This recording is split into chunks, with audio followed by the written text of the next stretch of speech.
وعلیکم السلام ورحمۃ اللہ وبرکاتہ۔ بڑی پیاری مثال کے ذریعے آپ نے ان کو یہ بات سمجھانے کی کوشش کی ہے، لیکن یہ غور و فکر نہیں کرتے ہیں۔ باقی جس کیسٹ کا آپ نے حوالہ دیا ہے سرفراز اور حکیم رمضان کے درمیان، وہ گفتگو وہ آدھے گھنٹے کی نہیں بلکہ سوا گھنٹے کی ہے، اور سوا گھنٹے کی گفتگو جو یعنی مختلف شورا کی باتیں وہ لیک کر رہے تھے سرفراز، اور دوسرا پنجاب کا امیر ہو کے اس کے اوپر کہہ کے لگا رہا تھا، اندازہ لگائیے یہ کردار تھا ان کا۔ پوری طرح اس طرح جاسوس محسوس ہو رہے ہیں، اور جس طرح غداری کرتے ہیں آپس میں مل کے حکومت کے خلاف یا کسی جماعت کے خلاف، بالکل وہی انداز ہے ان کا۔ اور اس میں وہ فیاض محمود باجوہ کا بھی نام لے رہے ہیں کہ انہوں نے پنجاب میں وہ کام کیا ہے سرفراز صاحب جو آپ نے کراچی میں نہیں کیا ہے۔ تو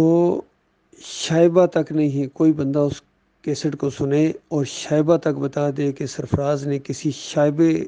کا ذکر کیا ہو کہ کوئی عقیدے کی خرابی کا معاملہ ہے محمد حنیف کے اندر یا جماعت کے اندر یا کسی کے اندر، بلکہ ان کے کچھ عقیدے کے اندر جو اس وقت کمزوری آئی تھی یا جو بھی آپ کہیں، اس کا ذکر وہ کر رہا ہے کہ ارشد کرم لائی تو کہہ رہا ہے کہ تم نے گنبد والی جالیوں کے سامنے جو نمازیں پڑھنے پر اصرار کیا ہے، یہ ایک شرکیہ انداز ہے۔ جب پتہ چل گیا کہ گنبد والی جالیاں، بنانے والے نے بتایا کہ میں نے گنبد ذہن میں رکھ کے یہ بنوائی تھی، تو جب تک معلوم نہیں تھا اس وقت نہیں بندے کے اوپر وہ چیز آتی ہے، لیکن جب معلوم ہو گیا، بتانے والے نے بتا دیا کہ میں نے اس وقت یہ ذہن میں تھا، اس وقت میں نے یہ گنبد بنوایا تھا، تو بتایا اس کے بعد کیوں آپ نے اسی گنبد کے سامنے جا کے سر جھکایا؟ یہ وہ وجہ ہے کہ جس کی وجہ سے میں نے یعقوب علی کے پیچھے نماز نہیں پڑھی تھی صلاۃ المیت، کیونکہ جس کے اندر شائبہ بھی ہو شرک کا، کم از کم میں اس کو کبھی زندگی میں اپنا امام نہیں بناؤں گا اللہ کے فضل و کرم سے۔ یہ میرا عہد ہے اپنے مالک اور خالق سے،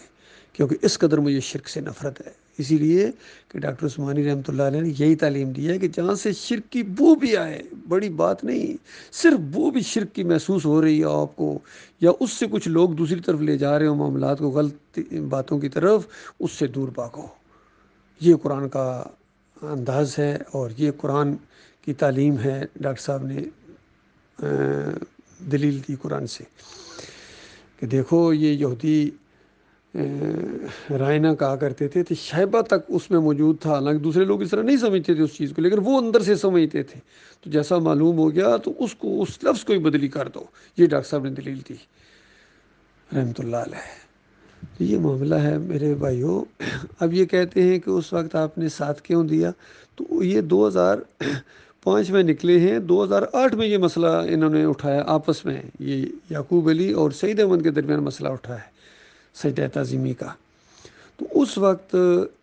محمد حنیف کا اور یعقوب علی کا یہ اختلاف تھا کہ یعقوب علی کے ہاتھ میں چونکہ ڈاکٹر صاحب کو کیسٹ آ گئی تھی، تو کہ یہ سجدہ جو ہے یہ اللہ کو ہوا، خر لہو کی ضمیر اللہ کے لیے ہے،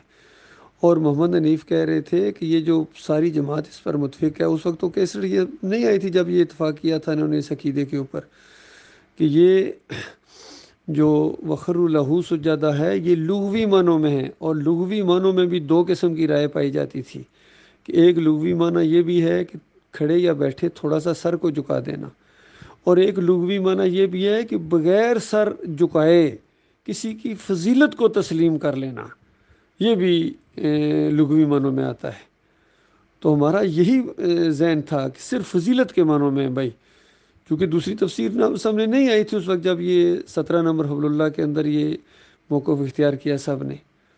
تو 2017 کے آخر میں جب میں نے محمد حنیف سے گفتگو کی، جب محمد حنیف نے اس کو لغوی کی بجائے حقیقی اور معروف معنوں میں سجدہ کہنا شروع کر دیا ہے، اور اس نے چیک کرنے کے لیے مجھے 2 ورقوں کی تفسیر بھیجی تھی، اور اس کو پتہ تھا ارشد نہیں مانے گا، تو اسی وقت یقین کیجیے پہلی دفعہ محمد حنیف کے لیے میرے اندر جو ایک چیز پیدا ہوئی کہ اب یہ بندہ گیا فارغ ہے، کیونکہ اس نے حقیقی معنوں میں وہ سجدہ ماننا شروع کر دیا ہے جس کو حبل اللہ میں پہلے لغوی معنوں میں کہا گیا تھا۔ تو اس وقت میں نے وہ مضمون لکھنا شروع کیا، 7-8 مہینے اس پر میں نے لگائے، تاکہ ہر اینگل سے، چونکہ بہت بڑی بات ہے، مجھے معلوم تھا کہ محمد حنیف اصل میں کس ذہن کا مالک بندہ ہے، کہ جس سے محبت کرتا ہے اس سے خوب کرتا ہے، لیکن جس سے ایک دفعہ ان بن ہو جائے پھر اس کو بہت زیادہ ٹینشن بھی دیتا ہے، اس کو ذلیل و خوار کرتا ہے اپنے حساب سے، اس کا طریقہ واردات ہے ایک۔ تو یہ ساری چیزیں بھی میرے سامنے تھیں کہ ممکن ہے یہ بندہ مان جائے، اور نہ مانا تو یہ بھوکے بھیڑیے کی طرح جپٹے گا میرے اوپر۔ اور 7 مہینے میں یہی سوچتا رہوں کہ اب دو آپشن ہے میرے پاس، چونکہ جماعت کے اندر جو میری پوزیشن ہے وہ سارے جانتے ہیں ساتھی، اور دوسری طرف یہ ہے کہ اگر میں نے یہ مسئلہ اس انداز سے نہ اٹھایا اور ان کو نہ روکا تو موت تو کسی وقت آ سکتی ہے۔ تو اللہ کے پاس پہنچنے کے بعد میری کیا حالت ہوگی جب میرا مالک اگر میرے سے یہ پوچھ لے کہ ارشد جب تمہیں معلوم تھا، تمہارا دل یہ کہہ رہا تھا کہ یہ سجدہ اللہ کو ہوا ہے، تو اس کے بعد تمہیں کیا چیز تمہارے راستے میں رکاوٹ تھی؟ کیا تمہیں اپنا یعنی موقف کیوں نہیں اس کا اظہار کیا اور اس کی تبلیغ کیوں نہیں کی؟ اس طاغوت کی آنکھوں میں آنکھیں کیوں نہیں ڈالی ہیں؟ تو بس یہ چیز پھر میرے اوپر غلبہ پا گئی، اور میں نے کہا کہ کچھ ہو جائے، میں نے اللہ کے اوپر بھروسہ کر کے ان کے سامنے یہ پوری بات تحریری طور پر ان کے سامنے پیش کرنی ہے۔ اس کے بعد مانے تو ان کی اپنی مرضی، نہیں مانے تو پھر میرا ان سے کوئی تعلق نہیں ہے، چاہے ایک بندہ بھی میرا ساتھ نہ دے، میں اسی موقف کے اوپر قائم رہوں گا۔ یہ میرا ارادہ تھا۔ یہ اور بات کہ مالک نے ایک سے ایک بڑھ کر ساتھی دیے، اور ایسے بولنے والے کہ انہوں نے مزید دلائل جو دیے ہیں، اور موقع مضبوط ہو گیا ہے ہر اینگل سے، الحمدللہ۔ تو یہ معاملہ ہے۔ اور 2017 کے آخر میں جب میں نے محمد حنیف سے اس پر گفتگو کی اور انہوں نے اس سجدے کی حمایت کرنا چاہی، تو میں نے کہا بھائی پچھلے سال یعنی یہاں اسی جگہ بیٹھے ہوئے آپ کہہ رہے تھے کہ ہم تو حبل اللہ کے اوپر قائم ہیں، اور ان لوگوں نے اس حبل اللہ کے موقف کو چھوڑا ہے۔ تو اس وقت محمد حنیف نے کہا کہ ہم حبل اللہ کے اس موقف کے اندر امینڈمنٹ کریں گے۔ مجھے لفظ یاد ہیں، مجھے انداز یاد ہے، مجھے وقت یاد ہے، مجھے وہ جگہ یاد ہے۔ اسلام آباد میں انہوں نے اپنے بیٹے کے گھر بیٹھے ہوئے یہ بات کہی۔ تو بتائیے اب میں کسی اور کی کیوں سنوں گا؟ میں تو براہ راست سن رہا ہوں اس بندے سے یہ اس کے عقیدے کو، تو میں کس طرح کہوں کہ یہ پہلے اس کا موقف یہ تھا؟ 2017 کے اندر آ کے اس کا موقف یہ تبدیل ہوا ہے جب اس نے تفسیر لکھی ہے، اور جب اس نے یہ موقف تبدیل کیا ہے تو ایک لمحہ کیا ہوتا ہے، ایک لمحے کے لیے بھی اس کا ہم نے ساتھ نہیں دیا ہے۔ میں یہی تو بتا رہا ہوں، میرے رونگٹے کھڑے ہو گئے جیسا اس کی یہ تحریر میرے سامنے آئی کہ یہ حقیقی سجدہ ہے، اسی وقت میرے رونگٹے کھڑے ہو گئے اللہ کے فضل و کرم سے۔ تو یہ سارا معاملہ ہوا ہے۔ تو اب ان کی اپنی مرضی ہے، ابھی ساری باتیں ان کے اب 7-8 سال تقریباً ہو رہے ہیں، اور ایک چیز ان کے سامنے آ رہی ہے، سارے دلائل ان کے سامنے آ رہے ہیں کہ دیکھو وہ جو سورہ یوسف کے اندر جس انداز سے یہ بات بیان ہوئی ہے، آپ سمجھنے کی کوشش کریں کہ یوسف علیہ السلام بچے ہیں، انہوں نے خواب دیکھا ہے، سورج چاند ستارے سجدہ کرنے کو نہیں آئے تھے نیچے، خواب دیکھنے والا خواب دیکھتا ہے، اور جس کو دیکھتا ہے وہ نہیں آتا ہے۔ جس طرح یہ لوگ کہتے ہیں نبی علیہ السلام میرے خواب میں آئے، تو نبی علیہ السلام کوئی نہیں آتے ہیں، یہ خود خواب دیکھتا ہے، اس کے اپنے نظریات ہوتے ہیں۔ تو اس انداز سے وہ خواب تھا، اور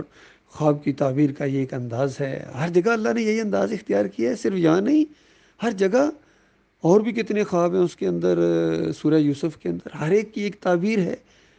وہ بالکل الفاظ اسی طرح نہیں ہیں۔ ایک صاحب ہے روٹیاں سر پر، اور کوے یا کوئی پرندے روٹیوں کو کھا رہے ہیں، حالانکہ روٹیاں کھلانا پرندوں کو تو اچھی بات ہے، لیکن وہاں تعبیر بتائی گئی سولی پر لٹکایا جائے گا، اس کی یہ تعبیر ہے۔ پھر وہ 7 دبلی گائیں موٹی گائیں کو کھا رہی ہیں، تو مصر میں نہ دبلی گائیں پائی گئیں نہ موٹی گائیں پائی گئیں، صرف اس کی تعبیر کا یہ انداز ہے کہ یہ دبلی گائیں یعنی یہ خشک سالی ہوگی اور ہریالی کو کھا جائے گی، گویا اس انداز سے اس کی یہ تعبیر کی گئی۔ تو یہ تعبیر کا ایک انداز ہوتا ہے، لیکن ان لوگوں کی سمجھ میں نہیں آ رہا ہے۔ اور یعقوب علیہ السلام جو وقت کے پیغمبر ہیں، وہ کس انداز سے اس کی تعبیر بتا رہے ہیں، اس انداز کے اوپر ذرا غور کرو۔ پہلی بات وہ کہتے ہیں میرے بچے اس خواب کا ذکر اپنے بھائیوں سے نہ کرنا۔ اس پر بہت کم لوگ غور کرتے ہیں، یہ کیا انداز ہے یعقوب علیہ السلام کا، کیوں کہہ رہے ہیں۔ اور اگلی بات اس پچھلی بات کی تشریح کرتی ہے، اگلی بات وہ کہہ رہے ہیں کہ وجہ یہ ہے کہ شیطان انسان کا کھلا دشمن ہے۔ یہ اس بات پر غور کرو اللہ کے بندو، کیونکہ قرآن کے اندر اللہ تعالیٰ نے بیان کیا ہے کہ جو شیطان ہے، ابلیس ہے، اور اس کے جتنے چیلے ہیں، اللہ فرماتا ہے میں نے ان کو تمام انبیاء کا دشمن بنا دیا ہے۔ اندازہ لگے اس بات کے اوپر، انبیاء کا سب سے زیادہ ابلیس دشمن ہے، کیونکہ انبیاء اس کے راستے کی رکاوٹ ہیں، جو اس کا منصوبہ اس کے راستے میں سب سے بڑی رکاوٹ انبیاء ہیں۔ اس وجہ سے اس کو بہت زیادہ پریشانی ہوتی تھی جب کوئی بندہ نبی بنایا جاتا تھا، براہ راست اللہ کی طرف سے وہی آنا شروع ہو جاتی، اس کے اوپر ہدایت آنا شروع، اور وہ بندہ ٹارگٹ ہوتا تھا ابلیس کا، اس کے پیچھے پڑ جاتا تھا۔ اور ساتھ ہی اللہ نے دل بڑا کرنے کے لیے کہا انبیاء کو کہ دیکھو پرواہ نہیں کرنی ہے، یہ تمہارا دشمن ہے، بہت بڑا دشمن ہے، لیکن وَكَفَى بِاللَّهِ وَكِيلًا، اور تمہارا رب کافی ہے۔ بس یہ اندازہ دیکھیے، انبیاء نے جب یہ بات سنی ہوگی کہ مالک فرما رہا میں کافی ہوں تمہارے لیے، تو بتاؤ کہاں گیا وہ پچھلی وہ بات؟ جب اللہ ہمارے ساتھ ہے، ہمارا مالک ہماری نگرانی کے لیے، نگہبانی کے لیے، حفاظت کے لیے کافی ہے، تو ابلیس چاہے پٹک کے مر جائے، سر مارے، اپنے سارے چیلوں کو ساتھ ملا لے، ہمارا بال پھیکا نہیں کر سکتا ہے۔ تو اس انداز سے یعقوب علیہ السلام نے بتائی بات کہ شیطان انسان کا دشمن ہے، یعنی ان کو اگر یہ پتہ چل گیا بھائیوں کو کہ یہ بھائی یوسف یہ نبی بنے گا، تو پھر شیطان کو موقع ملے گا، یہ ورک لائے گا۔ یہ ساری احتیاطی تدابیر تھیں، تو احتیاطی تدابیر کے باوجود بھائیوں نے وہ سب کچھ کیا۔ یہ بھی اللہ تعالیٰ نے بتایا، جس طرح بعد میں بنیامین کے حوالے سے یعقوب علیہ السلام نے وہ احتیاطی تدبیر بتائی تھی کہ بیٹے ایک دروازے سے مت داخل ہونا، متفرق دروازوں سے داخل ہونا، تاکہ یہ نہ پتہ چلے گی کہ جتھا آیا ہے۔ تو بعد میں اللہ تعالیٰ نے کہا کہ یعقوب چونکہ بہت ہی زیادہ علم والے تھے، اس لیے انہوں نے یہ احتیاطی تدبیر کی۔ احتیاطی تدبیر کرنی چاہیے، لیکن یاد رکھیں کہ احتیاطی تدابیر کے باوجود ہوتا وہ ہے جو اللہ چاہتا ہے۔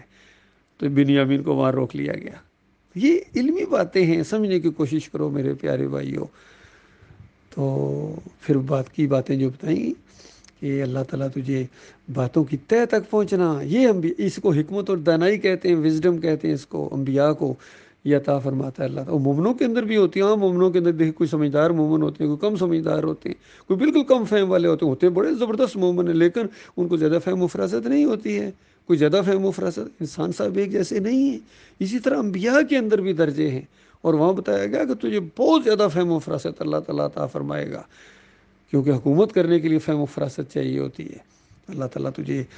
اس طرح تیرے اوپر نعمتوں کی تکمیل کرے گا، جس طرح ابراہیم علیہ السلام اور جس طرح اسحاق علیہ السلام، اور پھر اپنا نام بھی لیا، اس انداز سے اللہ تعالیٰ تیرے اوپر اپنی رحمتوں اور برکتوں کی بارش کرے گا گویا اس خاندان کے اوپر۔ اور یہ جب سب کچھ ہو گیا تو بتائیے اس کے بعد شکر گزاری کس کی ہونی چاہیے تھی؟ محمد حنیف صاحب کہتے ہیں شکر گزاری کے طور پر وہ یوسف علیہ السلام کے سامنے سجدہ ریز ہو گئے، کتنا بڑا ظلم کیا اس بندے نے۔ حالانکہ شکر گزاری کے طور پر سجدہ کرنا یا شکر گزاری کرنا یہ عبادت ہے،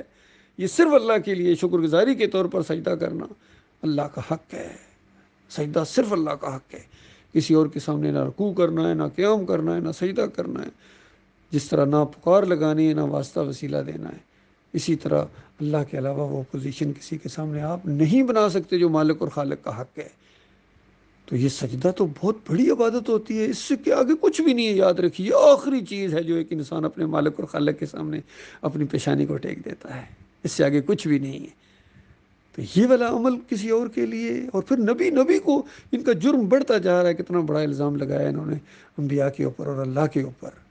اور جب کہ صحیح تفسیر موجود تھی، جب صحیح تفسیر آ گئی، پوری طرح بات سامنے آ گئی، تو چلو اگر تم اس وقت تک لغوی معنوں میں احترام تک لیتے رہتے ناسمجھی کی وجہ سے، تو بہرحال وہ معاملہ اس وقت جب تک بات کھل کے سامنے نہیں آئی تھی، جب پوری طرح کھل کے سامنے بات آ جائے تو پچھلے موقف کو ختم کر دینا چاہیے، تاکہ اگر آپ کسی معاملے میں قسم بھی اٹھا چکے ہیں، حدیث میں آتا ہے اگر آپ نے قسم بھی اٹھا لی کوئی ایسا کام کرنے کی، لیکن صحیح بات سامنے آ گئی ہے، تو کفارہ ادا کرو قسم کا اور صحیح موقف اختیار کرو، کیونکہ اگر وہ آپ نہیں اختیار کرتے ہیں، دوسری روایت میں آتا ہے اگر وہ آپ نہیں اختیار کرتے ہیں تو آپ پہلے سے زیادہ بڑے گناہ گار ہیں۔ تو یہ ساری چیزیں موجود ہیں، دین کے اندر موجود ہیں۔ تو ایک غلط موقف اگر انہوں نے اپنا لیا تھا تو اس کو پھر ختم کر دینا چاہیے تھا۔ جماعت زیادہ مستحق تھی کہ ڈاکٹر عثمانی رحمۃ اللہ علیہ کے موقف کو اختیار کیا جائے، اور یہ تو بہت بڑا وار ہوتا یعقوب کے اوپر، ایک قسم کا محمد حنیف کا آپس میں ان کی ضد تھی بہت بڑی کہ یعقوب اب کیوں نہیں واپس آتے ہو جب موقف سارا بالکل درست ہو گیا ہے۔ تو وہ تو خیر پہلے بھی نہیں آنا چاہتے تھے، نہ انہوں نے آنا تھا، کیونکہ پہلے بھی جب نکلے ہیں تو اس وقت جماعت کے اندر کوئی عقیدے کی خرابی نہیں تھی، جو کچھ نظریاتی چیزیں آ گئی تھیں ان کی ضد کی وجہ سے، آپس میں ان کی ترک کلامیوں کی وجہ سے سارے معاملات ہوئے تھے، اس سے بھی محمد حنیف نے توبہ کر لی تھی، کیونکہ ان کا یہی مطالبہ تھا کہ توبہ کرو گے تو ہم جماعت کے اندر رہیں گے ورنہ نہیں رہیں گے۔ تو اس نے توبہ کی، پھر بھی یہ نکل گئے۔ تو کسی کا منہ بولا مطالبہ اگر پورا کر دیا جائے پھر بھی وہ انسان موقف اختیار نہ کرے تو یہ بہت بڑا جرم ہوتا ہے، لہٰذا یہ بہت بڑے مجرم کی حیثیت سے جماعت سے نکلے تھے۔ اور ابھی وہ بندہ گواہ ہے اشرف صاحب، اشرف کشمیری، اس نے بدر صاحب کو ان کے گھر میں میٹنگ بلا کے سب کچھ سامنے کہا تھا کہ دیکھو ڈاکٹر عثمانی رحمۃ اللہ علیہ کی جماعت کو مت چھوڑو، ابھی بھی وہ زندہ، پوچھ لیجیے۔ تو آگے سے کہتے نا کہ نہیں بھائی عقیدے میں ان میں خرابی آ گئی، انہوں نے کوئی، ان کے پاس کوئی نہ صرف یہی تھا کہ انیس صاحب کو ہٹاؤ، انیس صاحب کو ہٹاؤ۔ تو یہ طریقہ تھوڑا ہی ہوتا ہے کسی کو امیر ہٹانے کا۔ جسٹس سعید الزمان صدیقی کے گھر میں جا کے بدر صاحب نے جب یہ سارے معاملات ہوئے تھے ان کے سامنے، وہ justice chief justice of Pakistan رہے ہیں، قانونی چیزوں کو وہ سمجھتے ہیں دنیاوی لحاظ سے، تو انہوں نے پہلا سوال یہ کہ انہوں نے کہا امیر کس نے بنایا ہے؟ سب نے کہا، بدر صاحب نے بھی کہا، بدر صاحب سے نے بلکہ سوال کیا کہ یہ امیر کس نے بنایا تھا؟ بدر صاحب نے کہا یہ شورا نے بنایا تھا۔ تو بدر عثمان صدیقی نے فوراً کہا ان کو صرف شورا ہٹا سکتی ہے بدر صاحب، آپ کے کہنے سے نہیں ہٹائے جائیں گے، صرف شورا، پوری شورا اگر متفق ہو جائے پھر یہ ہٹائے جائیں گے۔ تو یہ معاملہ بالکل سادہ سادہ باتیں ہیں، کیوں سمجھ میں نہیں آتی ہیں؟ سمجھ میں آتی ہیں، لیکن انہوں نے جان بوجھ کے یہ کفر و شرک کا راستہ اختیار کیا ہے، بغاوت کا راستہ اختیار کیا ہے۔ لہذا ہمارا ان سے کوئی تعلق نہیں ہے، بالکل ہم ان سے بیزاری کا اعلان کر چکے ہیں، اور الحمدللہ اللہ نے ہمیں بالکل سیدھا راستہ، ایمان کا راستہ، توحید کا راستہ دکھا دیا ہے۔ ہم ڈاکٹر مسعود الدین عثمانی رحمۃ اللہ علیہ کے ہم عقیدہ ہیں، چونکہ ان کا عقیدہ قرآن و حدیث کے بالکل عین مطابق ہے۔ باقی یہ سارے ہٹے ہیں، اختر بیگ بھی ہٹا ہے، یعقوب علی بھی ہٹا ہے اس موقع سے، فیاض محمود باجوہ بھی ہٹا ہے، سارے ہٹے ہیں۔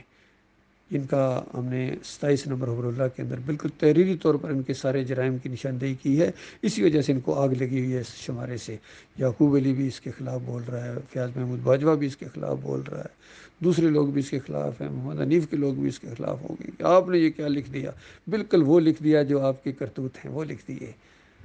اب چاہے تو ان گناہوں سے توبہ کرو، معافی مانگو، اسی وجہ سے تو یہ چیزیں لکھی جاتی ہیں۔ جو ہمارا لٹریچر ہے، جو پہلے ابو اللہ ہیں جو پوری دنیا کے لیے ہم نے لکھی تھی، کس لیے لکھے تھے؟ لوگوں کی جو عقیدے کی خرابیاں تھیں وہ لکھی تھی تاکہ اس سے توبہ کرو، معافی مانگو اپنے مالک اور خالق سے۔ کوئی لڑائی جھگڑے کے لیے تھوڑی لکھی جاتی ہیں یہ چیزیں۔ تو ان کے لیے جو بھی لکھی گئی ہیں ان کے فائدے کے لیے لکھی جائی ہیں، ان کے ساتھ ہمدردی کی وجہ سے لکھی گئی ہیں، تاکہ توبہ استغفار کر لو۔ توبہ استغفار کر لو گے، اللہ تعالیٰ تم پر پھر مہربان ہو جائے گا، ساری باتیں ختم ہو جائیں گی۔ اللہ تعالیٰ غور و فکر کرنے کی توفیق عطا فرمائے۔